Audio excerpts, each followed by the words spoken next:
അങ്ങനെ ജംഷഡ്പൂർ എഫ്സിനെ 2-0 പരാജയപ്പെടുത്തിക്കൊണ്ട് നമ്മുടെ ഈ സീസണിലെ ആദ്യ ഹോം മത്സരം ബ്ലാസ്റ്റേഴ്സ് വിജയിച്ചിരിക്കുന്നു. നമ്മൾ ആദ്യ വൈക്കിംഗ് ക്ലബ് നമ്മുടെ ഹോമിൽ ചെയ്തിരിക്കുന്നു എന്നുള്ളതാണ്. ഭയങ്കര സന്തോഷമുണ്ട്. സോ നമുക്ക് ചർച്ച ചെയ്യേണ്ടത് എന്താണ് ഇവിടെ സംഭവിച്ചുകൊണ്ടിരിക്കുന്നത്, ബ്ലാസ്റ്റേഴ്സിന്റെ ഈ മാറ്റത്തിന്റെ കാരണങ്ങൾ എന്താണ്, പിന്നെ കളിയെ പറ്റിയിട്ട് ചില കാര്യങ്ങൾ, ചില പ്ലേയേഴ്സിനെ പറ്റിയിട്ട് ചില കാര്യങ്ങൾ, പിന്നെ നമ്മുടെ മാനേജർ ആഷ്ലിൻ വെസ്റ്റ്വുഡിനെ പറ്റിയിട്ട് ചില കാര്യങ്ങൾ. സോ നമുക്ക് ചർച്ചയിലേക്ക് പോവാം. ആദ്യം തന്നെ എന്താണ് ടീമിന് സംഭവിക്കുന്നത്, അത് മറ്റൊന്നുമല്ല, ആരാധകരുടെ പ്രൊട്ടസ്റ്റിന്റെ ഭാഗമായിട്ട് സംഭവിച്ച ചില കാര്യങ്ങളാണ്. സോ ഈ വിജയം ആരാധകരുടേതാണ്, അവർ അർഹിക്കുന്നതാണ്. സോ അവരുടെ പ്രൊട്ടസ്റ്റിന്റെ ഭാഗമായിട്ട് ചില മാറ്റങ്ങൾ മാനേജ്മെന്റ് ടീമിലേക്ക് കൊണ്ടുവരുന്നു. സോ ഇതുവരെ കൊണ്ടുവന്ന മാറ്റങ്ങൾ പോലെ കൊണ്ടുവന്നിട്ട് ഒരു കാര്യവുമില്ല. സംതിങ് ഗുഡ്, അതായത് പുതിയതായിട്ട് എന്തെങ്കിലും ചെയ്യണം, അതും കാര്യമായിട്ട് പണിയെടുക്കണം എന്നുള്ള ഒരു തോന്നല് മാനേജ്മെന്റിന് വരുന്നു. കാരണം അമ്മാതിരി പ്രൊട്ടസ്റ്റ് ആണ് ഇവിടെ നടന്നുകൊണ്ടിരിക്കുന്നത്. ബോയ്ക്കോട്ട്, മഞ്ഞപ്പടയൊന്നും അനക്കമില്ലാതെ ഗാലറിയിൽ. അപ്പോ ഇതെല്ലാം ലോകം മുഴുവൻ ചർച്ചയാവുന്നു. സോ ഓരോ നമ്മുടെ ജസലിനെ പോലെയുള്ള നമ്മുടെ ക്യാപ്റ്റൻ ആയിരുന്ന പ്ലെയർ കൂടിയായിട്ടുള്ള ജസല്, അതേപോലെയുള്ള പല താരങ്ങളും വന്ന് ഇതിനു വേണ്ടിയിട്ട് സംസാരിക്കുന്നു. അപ്പോ മൊത്തത്തില് എന്താ പറയാ, മാനേജ്മെന്റ് പെട്ടു. അപ്പൊ ഇനിയിപ്പോ പണിയെടുത്തേ പറ്റൂ. കാറ്റലാനെ കൊണ്ടുവന്ന പോലെയോ അല്ലെങ്കിൽ സ്റ്റാറെ കൊണ്ടുവന്ന പോലെയോ ഒക്കെ ഇത് ആര് എന്നുള്ള ഒരു സെറ്റപ്പില് ഒരാളെ കൊണ്ടുവന്നത് കൊണ്ട് കാര്യമില്ല. ലവന്മാര് ശരിയാവത്തില്ല, അവന്മാര് ഇങ്ങനെ പണി തന്നോണ്ടേ ഇരിക്കും എന്ന് മനസ്സിലായതിന്റെ പേരിലാണ് ആഷ്ലിൻ വെസ്റ്റ്വുഡിനെ തന്നെ കൊണ്ടുവരുന്നത്. സോ പ്രൊട്ടസ്റ്റില് പെട്ടുപോയി മാനേജ്മെന്റ്. അതിന്റെ ഭാഗമായിട്ടാണ് ആഷ്ലിനൊക്കെ ഇപ്പോ നമ്മുടെ മാനേജറായി എത്തിയിരിക്കുന്നത്. പിന്നെ നമ്മുടെ പുതിയ അസിസ്റ്റന്റ് കോച്ച്, അതിന്റെ കൂടെ തന്നെ പുതിയ 2 വിദേശ താരങ്ങൾ കൂടി വന്നിരിക്കുന്നു. ഒന്ന് കരീം, അതേപോലെ മറ്റൊന്ന് ഫ്രാൻച്ചു. സോ ഈ 2 പ്ലേയേഴ്സിന്റെ ക്വാളിറ്റി ഞാൻ പ്രത്യേകിച്ച് ഈ പറഞ്ഞു തരേണ്ട കാര്യമില്ല. കാരണം നമ്മൾ കഴിഞ്ഞ 3 മത്സരങ്ങളായിട്ട് നമ്മൾ കാണുന്നുണ്ട് ഇവരുടെ ക്വാളിറ്റി എന്താണെന്നുള്ളത്. അപ്പോ സത്യം പറഞ്ഞാല് ഈ 2 ക്വാളിറ്റി പ്ലേയേഴ്സ് കൂടി വന്നു. അതേപോലെ ആഷ്ലിൻ വെസ്റ്റ്വുഡിന്റെ കീഴിലേക്ക് ഈ ടീം വന്നപ്പോഴത്തേക്ക് നമ്മുടെ ടീമിന് വല്ലാത്ത ചേഞ്ച് ആണ് ഉണ്ടായിട്ടുള്ളത്. നമ്മൾ കാണുന്നുണ്ട്. ഇപ്പോ നമുക്ക് അറിയാമല്ലോ, ഒരു കളി കാണുമ്പോൾ നേരത്തെ ബാംഗ്ലൂർ എഫ്സിയുമായിട്ടുള്ള മത്സരത്തിന് തൊട്ട് മുമ്പ് വരെ തോക്കും എന്നുള്ള സെറ്റപ്പിൽ തന്നെയാണ് നമ്മൾ ഇവിടുന്ന് കളി കാണാൻ പോകാറുള്ളത്. അതിന് ഫ്രണ്ട്സ് ഒക്കെ ചോദിക്കും, ഇന്ന് കളി എന്തോ യൂഷ്വൽ, ഇന്ന് തോക്കും, യാതൊരു കോൺഫിഡൻസും ഇല്ലാതാണ് നമ്മൾ കളി കാണാൻ പൊക്കോണ്ടിരുന്നത്. പക്ഷെ ഇപ്പൊ അങ്ങനെയല്ല. ബാംഗ്ലൂരുമായിട്ടുള്ള കളി കഴിഞ്ഞതിന് ശേഷം സോ നമുക്കിപ്പോ ഒരു കോൺഫിഡൻസ് വന്നിരിക്കുന്നു. കളി ജയിക്കാനുള്ള പരിപാടി സെറ്റ് ആയിട്ടുണ്ട് എന്നുള്ള ഒരു സാധനം ഇപ്പൊ നമുക്ക് കിട്ടുന്നുണ്ട്. അപ്പൊ ഇതിന്റെ മെയിൻ കാരണം ആഷ്ലിൻ വെസ്റ്റ്വുഡ് തന്നെയാണ്. ഒരു മാനേജർ വരുമ്പോ ആള് അവിടെയുള്ള പ്ലേയേഴ്സിനെ എങ്ങനെ ഉപയോഗിക്കുന്നു എന്നതിൽ തന്നെയാണ് ഏറ്റവും ഇമ്പോർട്ടന്റ് ആയിട്ടുള്ള കാര്യം ഇരിക്കുന്നത് എന്ന് തന്നെയാണ് ഞാൻ വിശ്വസിക്കുന്നത്. സോ ഇന്നലെ രാത്രിയിൽ മാഞ്ചസ്റ്റർ യുണൈറ്റഡ് വേഴ്സസ് ചെൽസി കളി ഉണ്ടായിരുന്നു. 10 മാച്ച് കണ്ടിരുന്നു. അതിലും എനിക്ക് മനസ്സിലായ കാര്യം, അവിടെ ചെൽസിയുടെ ഹോമിൽ കയറി യുണൈറ്റഡ് പണിതിട്ട് പോകുന്നു. അപ്പോ യുണൈറ്റഡിലും സംഭവിച്ചത് ഇതേപടി ഒരു കാര്യം തന്നെയാണ്. നമ്മൾ ഓരോ സീസണിലും ഇങ്ങനെ പ്ലേയേഴ്സിനെ പൊളിച്ചു പണിഞ്ഞത് കൊണ്ട് ടീം ഒരിക്കലും ബിൽഡ് ആവില്ല. ഉള്ള പ്ലേയേഴ്സിനെ ഉപയോഗിക്കാൻ അറിയാവുന്ന മാനേജർമാരും ഉണ്ടാവണം. ഉള്ള പ്ലേയേഴ്സിനെ നിലനിർത്താൻ കഴിയണം. സോ ഇതൊക്കെയാണ് ഏറ്റവും ഇമ്പോർട്ടന്റ് ആയിട്ട് ഒരു ടീമിന് വേണ്ടത്. ഇപ്പോൾ മാഞ്ചസ്റ്റർ യുണൈറ്റഡില് മൈക്കിൾ കാരിക്കിന് കിട്ടിയ ടീം എന്ന് പറയുന്നത് ഈ പറയുന്ന ഇതിനു മുമ്പുണ്ടായിരുന്ന മാനേജർമാരുടെ കയ്യിൽ കിട്ടിയ അതേ പ്ലേയേഴ്സ് ഒക്കെ തന്നെയാണ്. വലിയ ചേഞ്ചസും കാര്യങ്ങളൊന്നും ഉണ്ടായിട്ടില്ല. പക്ഷെ മൈക്കിൾ കാരിക്ക് ആ ടീമിനെ ഇപ്പോ മറ്റൊരു ലെവലിലേക്ക് എത്തിച്ചിരിക്കുന്നു. ഏറെക്കുറെ 10ാം സ്ഥാനത്തിന് താഴെ കിടന്നിരുന്ന ഒരു ടീമിനെ നേരെ പൊക്കിയെടുത്ത് 3ാം സ്ഥാനത്ത് കൊണ്ടുവന്ന് വെച്ചിരിക്കുന്നു എന്നുള്ളതാണ്. അവിടെ കൊണ്ട് പ്ലേസ് ചെയ്തിരിക്കുന്നു എന്നുള്ളതാണ്. അപ്പം ഏറെക്കുറെ അതേപോലത്തെ സംഭവമാണ് ഇവിടെ നടന്നിരിക്കുന്നത്. കാറ്റലയുടെ അണ്ടറിൽ ഉണ്ടായിരുന്ന അതേ ടീം തന്നെയാണ് ആഷ്ലിൻ വെസ്റ്റ്വുഡിന്റെ അണ്ടറിലും കളിച്ചുകൊണ്ടിരിക്കുന്നത്. ഫ്രാൻജു അതേപോലെ കരീം, ഈ 2 പ്ലേയേഴ്സ് വന്നിട്ടുണ്ട് തന്നെ ഉള്ളൂ. സോ അവർ ഭയങ്കര ക്വാളിറ്റി പ്ലേയേഴ്സ് തന്നെയാണ്, അതിൽ തർക്കമില്ല. പക്ഷെ കാറ്റലയ്ക്ക് ഇവരെ 2 കിട്ടിയിരുന്നെങ്കിലും പുള്ളി ഒന്നും ചെയ്യില്ലായിരുന്നു എന്നുള്ളത് നമുക്ക് വളരെ വൃത്തിയായിട്ട് അറിയാൻ പറ്റും. അപ്പോ ഇത് ഞാൻ ശരിക്കും പറഞ്ഞ പല ചേഞ്ചസുകൾ നടത്തുന്നു. പിന്നെ പുള്ളിനെ പറ്റിയിട്ട് എനിക്ക് തോന്നുന്ന ചില കാര്യങ്ങളുണ്ട്. സോ അത് ചിലപ്പോൾ എന്റെ തോന്നൽ മാത്രമായിരിക്കാം. സോ എനിക്ക് തോന്നുന്ന ഒരു കാര്യം തോന്നിയ പോലെ പറയുന്നു എന്ന് മാത്രമേ ഉള്ളൂ. പക്ഷെ എനിക്ക് തോന്നുന്നത് ആഷ്ലിൻ വെസ്റ്റ്വുഡ് ഭയങ്കര ഡിമാൻഡഡ് ആയിട്ടുള്ള ഒരു മാനേജറാണ്. ഭയങ്കര ഡിമാൻഡ് ചെയ്യുന്ന മാനേജറാണ്.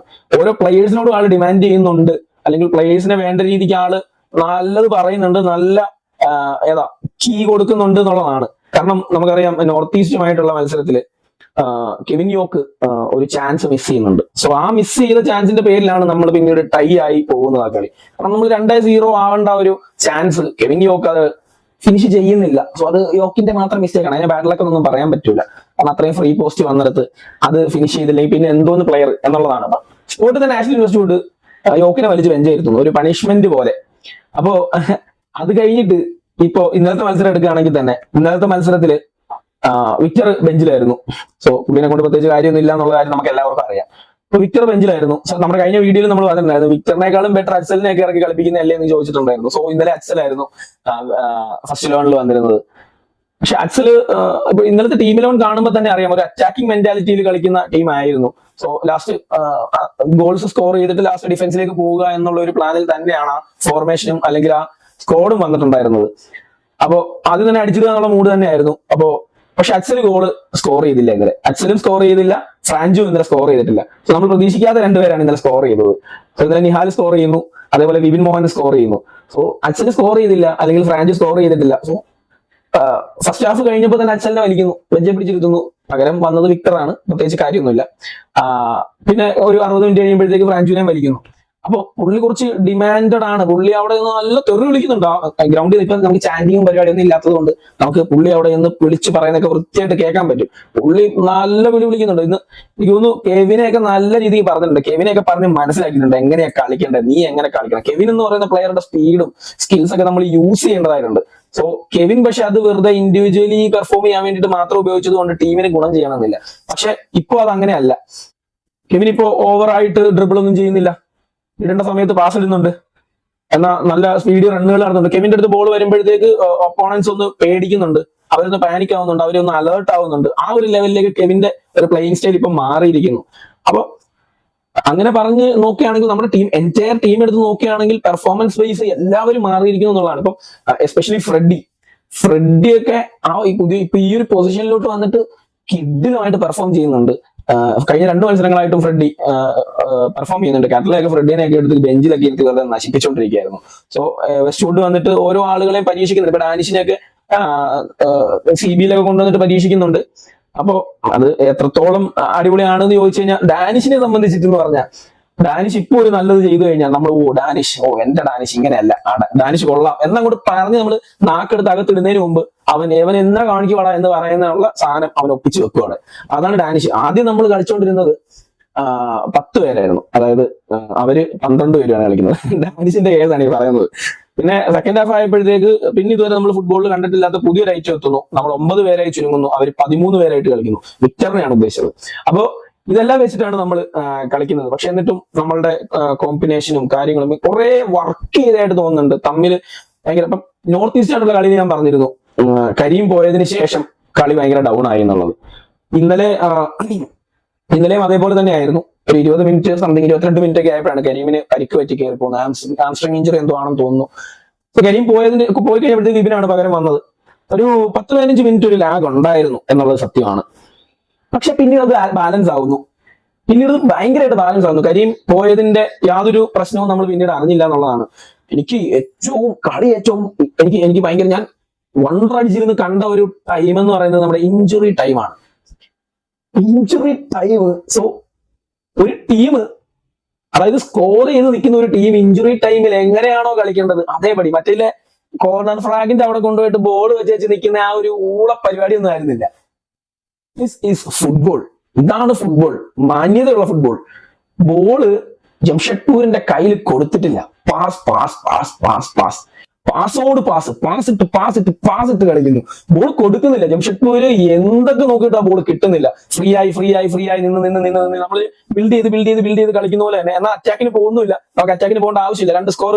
2 ഗോൾ നമ്മൾ സ്കോർ ചെയ്ത് നിൽക്കുകയാണ്, ലീഡ് ചെയ്ത് നിൽക്കുകയാണ്. നമുക്ക് അറ്റാക്കിന് പോകണ്ട. 6 മിനിറ്റ് തീർന്നു കിട്ടിയാൽ മതി. പതിയെ പാസിട്ട് കീപ്പറിന് പോകുന്നു. ബോൾ അവിടെ പിന്നെ ഡിഫൻസിൽ വരുന്നു. ഇങ്ങനെ പതിയെ ഫ്രണ്ട് വരെ വരുന്നു. അവിടെ തിരിച്ചു വലിക്കുന്നു. ഭയങ്കര സുന്ദരമായിട്ടുള്ളൊരു ഫുട്ബോൾ ഇഞ്ചുറി ടൈമിൽ കാണാൻ സാധിച്ചു എന്നുള്ളതാണ്. അപ്പൊ അങ്ങനെ കുറെ കാര്യങ്ങൾ, എനിക്ക് ഒരുപാട് കാര്യങ്ങൾ പറയണമെന്നുണ്ടായിരുന്നു, കുറെയൊക്കെ വിട്ടുപോയി. എന്നെ സംബന്ധിച്ചിട്ട് ഞാൻ സ്റ്റേഡിയത്തിൽ പോയി കളി കാണുന്നു. അവിടുന്ന് തിരിച്ച് വീട്ടിലെത്തുമ്പോഴത്തേക്ക് ഒരു സമയമാവും. എല്ലാവർക്കും അറിയാവുന്നതാണ്. ട്രെയിനൊക്കെ പിടിച്ച് ഇവിടെ എത്തണം. ഒന്ന് കയറി കിടന്ന് ഉറങ്ങി രാവിലെ എണീക്കുന്നു. എനിക്ക് രാവിലെ മാത്രമേ വീഡിയോ ചെയ്യാൻ പറ്റുള്ളൂ. കാരണം രാവിലെ കഴിഞ്ഞൊരു 10 മണി കഴിഞ്ഞാൽ പിന്നെ 10 മണി അല്ല 9 മണി കഴിഞ്ഞാൽ പിന്നെ റൂമിലൊക്കെ ഭയങ്കര ചൂടാണ്, ഒന്നും ചെയ്യാൻ പറ്റില്ല. അപ്പോ നമ്മൾ സ്ട്രഗിൾ ചെയ്താണ് ഇതെല്ലാം ചെയ്തുകൊണ്ടിരിക്കുന്നത്. അപ്പൊ എന്തായാലും ഭയങ്കര സന്തോഷമുണ്ട്. നമ്മൾ റെലഗേഷൻ എന്നുള്ള ആ ഒരു ഭൂതത്തിന്റെ അടുത്ത് നിന്ന് മാറി നിൽക്കുകയാണ്. നമ്മൾ ഏകദേശം ഇപ്പൊ 11ാം സ്ഥാനത്താണെന്ന് തോന്നുന്നു. 11ാം സ്ഥാനത്ത് എത്തിയിട്ടുണ്ട്. കഴിഞ്ഞ നോർത്ത് ഈസ്റ്റുമായിട്ടുള്ള കളി കൂടി ജയിക്കുകയായിരുന്നെങ്കിൽ ഭയങ്കര സേഫ് ആയിരുന്നു നമ്മൾ. ഇനിയുള്ളത് 3 ഹോം മത്സരങ്ങളാണ്. ഹോം മത്സരങ്ങൾ കാണാനെത്തുക, കാണുക എന്ന് പറയുന്നത് ഒരു വികാരമാണല്ലോ. ശരിയാണ്, നമ്മുടെ പ്രൊട്ടസ്റ്റും കാര്യങ്ങളൊക്കെ അവിടെ നടക്കുന്നുണ്ട്. അത് അതേപടി തന്നെ നടക്കട്ടെ.